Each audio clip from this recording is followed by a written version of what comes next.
नमस्कार दोस्तों, स्वागत है फिर एक नई वीडियो में। दोस्तों आज हम चर्चा करेंगे इनहेंस फैमिली पेंशन के बारे में। दोस्तों डिफेंस में पेंशन कई प्रकार के होते हैं जो फैमिली पेंशन लेती हैं। तो कुछ मेरे जो सब्सक्राइबर उन्होंने इनहेंस के बारे में जानना चाहा है। चलिए दोस्तों आज उसके बारे में मैं आपको विस्तार से बताता हूँ। दोस्तों वीडियो आप थोड़ा लास्ट तक देखिएगा, क्योंकि आप लास्ट तक देखेंगे तो आपको समझ में आएगा इनहेंस फैमिली पेंशन के बारे में।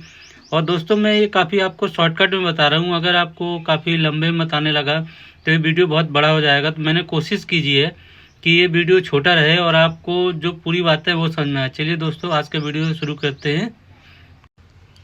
आमतौर पर फैमिली पेंशन का भुगतान उनके रिटायरमेंट या डेथ के समय सरकार द्वारा अंतिम वेतन के 30% की दर से किया जाता है।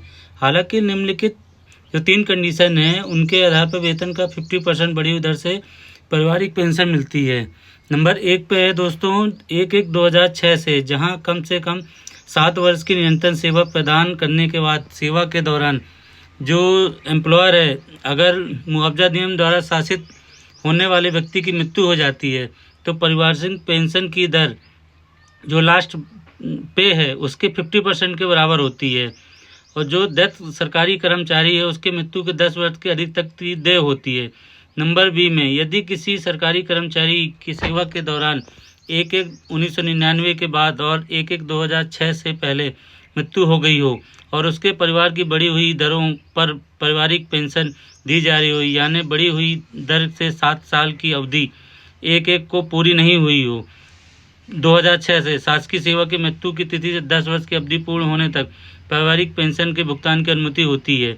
नंबर 3 में है दोस्तों जो सरकारी एम्प्लॉयर है कि जो रिटायरमेंट के बाद मृत्यु होने की स्थिति में या बढ़ी हुई पारिवारिक पेंशन 7 वर्ष की अवधि के लिए मृतक के 67 वर्ष की आयु की तिथि के अवधि के लिए जो पहले देय होगा। किसी भी स्थिति में पारिवारिक पेंशन की राशि सरकार से सेवानिवृत्त या पेंशन से अधिक होती है। 10 वर्ष या 7 वर्ष की अवधि समाप्त होने के बाद जैसा ही मामला हो पारिवारिक पेंशन समान दी जाती है। दोस्तों इसमें 3 कंडीशन थी जो मैंने एक इंग्लिश में थोड़ा सा आपको समझाने की कोशिश की।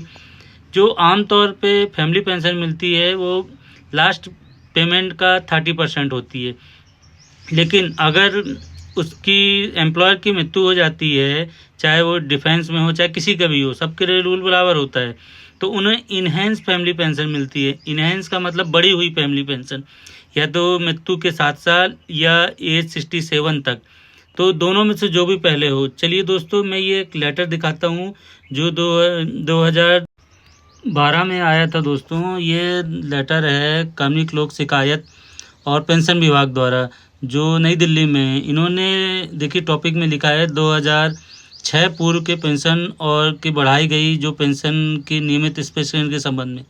दोस्तों ये लेटर काफ़ी बड़ा है, मैं आपको शॉर्टकट पॉइंट बता देता हूँ। इसमें लिखा है 6ठे वेतन आयोग की सिफारिशों जो 7 पे कमीशन में लागू हुआ था दोस्तों, तो ये लेटर उसी के बारे में बताया गया है। नंबर 2 पैरा में भी आप पढ़ सकते हैं।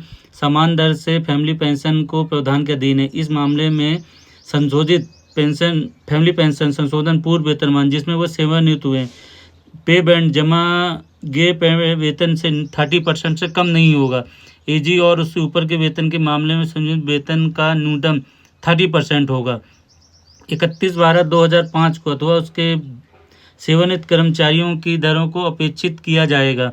नंबर 3 में देख सकते हैं दोस्तों ये क्लियर लिखा है, यह स्पष्ट किया जाता है कि इस अवधि के दौरान निम्नलिखित जो 1972 में दोस्तों अपनी पेंशन का वो निकला था रूल, उसी के अनुसार अंतर्गत बढ़ाई गई पेंशन कार्यालय संख्या जो लेटर नंबर दिया है 1/9/2008 पैरा 4(1) के अनुसार तय की गई। इसके अतिरिक्त यह संशोधन पूर्व वेतनमान है जिसके कर्मचारियों के अंतिम कार्य किया गया है। दोस्तों ये बाकी आप पढ़ सकते हैं, इसमें वही लिखा है जो मैं आपको पहले ही बताया शॉर्टकट में। ये लेटर है उसका जो आजकल बोलते हैं कि पीसीडीए का या किसका लेटर है, उससे जानकारी मिलती है। तो दोस्तों ये लेटर था जो मैंने आपको पहले बताया कि इनहेंस फैमिली पेंशन में या तो मृत्यु के 7 साल बाद या 67 साल उम्र तक फुल पेंशन मिलती है, और फैमिली पेंशन जो लास्ट बेसिक ड्रॉ होता है जो एक्सपायर्ड हो जाते हैं उनका 30% मिलता है। तो दोस्तों आप एक चीज़ ये क्लियर है कि आप इनहेंस फैमिली पेंशन का मतलब बढ़ी हुई पेंशन, तो बढ़ी हुई पेंशन अब आप समझ गए होंगे कि बढ़ी हुई पेंशन कब मिलती है।